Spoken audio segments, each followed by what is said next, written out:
Sir, நீங்க வந்து இப்ப அனுமதிக்கப்பட்டதை விட அதிக அளவு கூட்டம் அனுமதிக்கப்பட்டு உள்ளே அனுப்பியது ஏன் என்று கேள்வி எழுப்பியதாக தகவல் வந்திருக்கிறது. அது குறித்து உங்கள் கருத்தை பதிவு செய்யலாம் சார். சார் வணக்கம். வணக்கம் வணக்கம், சொல்லுங்க சார். நம்ம ஏற்கனவே 5000 பேருக்கு தான் நம்ம அனுமதி அரசின் மூலமாக கொடுக்கப்பட்டிருக்கின்றது. அதை மீறி கூடுதலாக அனைவரும் உள்ளே வந்திருக்கிறாங்க அப்படின்ற ஒரு தகவல் இப்போதுதான் என்னுடைய கவனத்திற்கு வந்திருக்கிறது. அது எப்படி எந்த அதிகாரிகள் அதை அலோவ் பண்ணாங்க, யார் அதை செய்தாங்கன்னு அந்த உரிய அதிகாரியோடு விசாரித்து உரிய முடிவு எடுக்கப்படும். சரி, இப்ப தாவேக்காவின் பொதுச் செயலாளர் ஆனந்த் கூட்டம் வரல, எங்களுக்கு பாஸ் கொண்டவர்கள் உள்ளே வரவில்லை, எனவே பாஸ் இல்லாதவர்கள் உள்ளே அனுமதி என்ற ஒரு வேண்டுகோள் வைத்ததாகவும் அதன் அடிப்படையில் போலீசார் உள்ளே அனுமதித்ததாகவும் கூறப்படுகிறது சார். அது குறித்து ஒரு உள்துறை அமைச்சராக இருக்கும் உங்களுக்கு தகவல் எதுவும் வந்திருக்கிறா? நீங்க என்ன நடவடிக்கை எடுக்க போறீங்க சார்? இல்ல, அது குறித்து எனக்கு எந்த தகவலும் வரல. இப்ப வெளியிலிருந்து வந்த தகவல் தான், அதிகாரி மட்டத்துல எந்த தகவலும் எனக்கு வரல. இப்ப வெளியிலிருந்து இப்ப தொலைக்காட்சி மூலியமா பத்திரிகை மூலியமா வர்ற செய்திகள் தான் இப்ப வெளியே வந்துகிட்டு இருக்கு. அது எந்த அடிப்படையில எப்படி அதை அலோவ் பண்ணிருக்காங்க என்ன ஏதுன்றத காவல்துறை உயர் அதிகாரியோடு கலந்து பேசி உரிய முடிவு எடுக்கப்படும். சார், நீங்க இதுவரை இல்லாத அளவுக்கு வரலாறு காணாத போலீஸ் பாதுகாப்பு, 5 தொண்டர்களுக்கு 1 போலீஸ் என்ற வகையில் 5000 பேருக்கு 1000 போலீஸ் என்ற பாதுகாப்பு அளிக்கப்பட்ட பிறகும் இன்றும் நமது காட்சிகளில் பல காட்சிகளை பார்த்தோம். தொண்டர்கள் அந்த பேரிகேட் மூலமா எகிரி குதித்தெல்லாம் உள்ளே செல்கின்ற காட்சிகள் எல்லாம் நடந்தது. போலீஸ் பாதுகாப்பு இன்னும் அதிகம் கொடுத்திருக்கோம் நீங்க நினைக்கிறீங்களா? அந்த காட்சிகளை நீங்களும் பார்த்திருப்பேன்னு நினைக்கிறேன். நீங்க என்ன சொல்ல விரும்புறீங்க சார் தொடர்பா? இல்ல, பாண்டிச்சேரியை பொறுத்த வரைக்கும் ஒரு குறிப்பிட்ட அளவு தான் போலீஸுடைய எண்ணிக்கை இருக்கு. அந்த அளவுக்கு தான் நம்ம பாதுகாப்பும் கொடுக்க முடியும். நீங்க பாத்தீங்கன்னா 1000க்கு அதிகமான போலீஸ் பாதுகாப்பு கொடுக்கப்பட்டிருக்கின்றது. ஏன்னா கரூர் சம்பவம் போல மீண்டும் ஒரு சம்பவம் நடந்துவிடக் கூடாது என்பதுல எங்களுடைய அரசாங்கம் அதுல உறுதியா இருக்கு.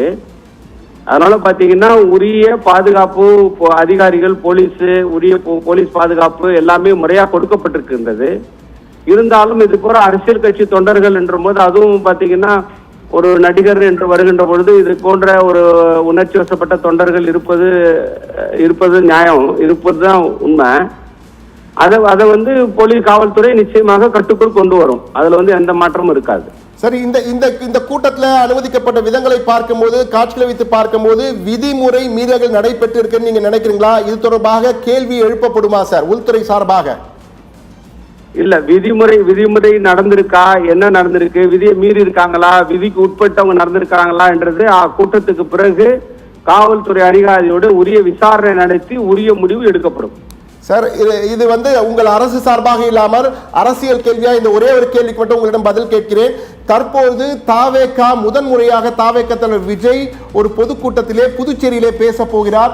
எனவே பல எதிர்பார்ப்பு அதிகமாக இருக்கிறது. தொண்டர்கள் இளைய தலைமுறை பெருமளவு காணப்படுகிறது. எனவே இதனால் புதுச்சேரியில் கூட்டணி கணக்குகள் மாறும் நீங்க நினைக்கிறீங்களா சார்? அதாவது புதுச்சேரியை பொறுத்த வரைக்கும் எந்த கூட்டணி கணக்கு மாறினாலும் அதை முடிவெடுக்கின்ற அதிகாரம் மக்களிடத்துல இருக்குது. இறுதி செய்த அதிகாரம் மக்கள் தான் வாக்களிக்க போறாங்க. அப்போ புதுவை மாநிலத்திற்கு யார் வந்தா நல்லா இருக்கும்னு புதுவை மாநில மக்களுக்கு நன்றாக தெரியும். எனவே 2026 தேர்தலில் தேசிய ஜனநாயக கூட்டணி அரசாங்கம் புதுவை மாநிலத்தில் ஆட்சி அமைக்கும். அந்த தேசிய ஜனநாயக கூட்டணியில் தாவேகா இணைவதற்கு வாய்ப்பு இருக்குமா சார்? அது போக போக தெரியும். போக போக தெரியும்னா நம்பிக்கை இருப்பது போல் தெரிகிறது சார். இல்ல, நீங்க இன்னும் காலம் நிறைய ரொம்ப நாள் இருக்கு. இன்னும் தேர்தல் தேதியெல்லாம் அறிவிக்கல. இன்னும் பல்வேறு கூட்டணிகள் பேச்சுவார்த்தைகள் ஒவ்வொரு கட்சியிலும் போயிட்டு இருக்குது. தொகுதி பங்கீடு இருக்கு, அவங்களுடைய கண்டிஷன்ஸ் இருக்கு. இதெல்லாம் முடிவு செய்த பிறகுதான் எந்த கட்சி எதன் கூட கூட்டணியில இருக்கு அப்படின்றத பிறகுதான் தெரியுமே தவிர இது இந்த முன்னணியிலே நமக்கு அந்த விவகாரங்கள் தெரியாது. நிச்சயமாக சார், ஒரு அரசியல் கட்சியின் சார்பாக இல்லாமல் ஒரு தனிப்பட்ட புதுச்சேரியின் மிக முக்கியமான மூத்த தலைவர் ஒருவராக உங்கள் கருத்து என்ன சார்? தாவேகா உங்களுடன் இணைந்தால் சிறப்பாக இருக்கும்னு நினைக்கிறீங்களா? உங்கள் தனிப்பட்ட கருத்து சார்? என்னை பொறுத்த வரைக்கும் தனிப்பட்ட முறையில நான் சொல்லணும்னு சொன்னா புதுவை மாநில மக்கள் இந்த மாநில மக்களுக்காக யார் பாடுபடுகின்றார்களோ அவர்களை ஆதரிப்பது வழக்கம். அப்படி என்ற சூழ்நிலை தேசிய ஜனநாயக கூட்டணி கடந்த காலங்களில் மக்களுடைய திட்டங்களை இன்றைக்கு முறையாக அமுல்படுத்தியிருக்கின்றது. ஆனால் 2026 தேர்தலில் மீண்டும் தேசிய ஜனநாயக கூட்டணி அரசாங்கம் அமைக்கும்.